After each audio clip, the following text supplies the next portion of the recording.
কলকাতার বাসিন্দা সুমন একজন সাধারণ চাকরিজীবী। একদিন রাতে অফিস থেকে বাড়ি ফেরার সময় হঠাৎ পুলিশ তাকে রাস্তার ধারে দাঁড় করায়। ব্যাগটা খুলুন, কিন্তু কোনো কারণ বলা হয় না। সুমন বারবার জানতে চায় আমি কি ভুল করেছি, কিন্তু কোনো সন্তোষজনক উত্তর সে পায় না।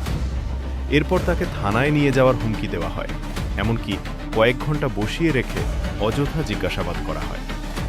এই ঘটনায় সুমন মানসিকভাবে ভেঙে পড়ে, কিন্তু পরে এক আইনজীবীর মাধ্যমে সে জানতে পারে এই আচরণ শুধু অন্যায় নয়, অনেক ক্ষেত্রে বেআইনি। ভারতের সংবিধানের আর্টিকেল ২১ অনুযায়ী প্রত্যেক নাগরিকের ব্যক্তিগত স্বাধীনতা ও মর্যাদার অধিকার রয়েছে। সিআরপিসি সেকশন ৪১ বলে যথেষ্ট কারণ ছাড়া কাউকে গ্রেফতার করা যায় না। সেকশন ৫০ অনুযায়ী গ্রেফতারের কারণ জানানো বাধ্যতামূলক এবং সেকশন ৫৭ অনুযায়ী ২৪ ঘন্টার বেশি কাউকে আটক রাখা যায় না, ম্যাজিস্ট্রেটের সামনে হাজির না করিয়ে। যদি আপনি এমন পরিস্থিতির শিকার হন, তাহলে চুপ থাকবেন না।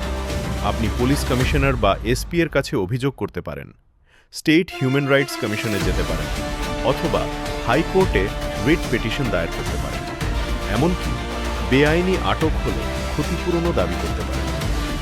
মনে রাখবেন, আপনার অধিকার আপনার শক্তি। আইন জানুন, নিজেকে সুরক্ষিত রাখুন।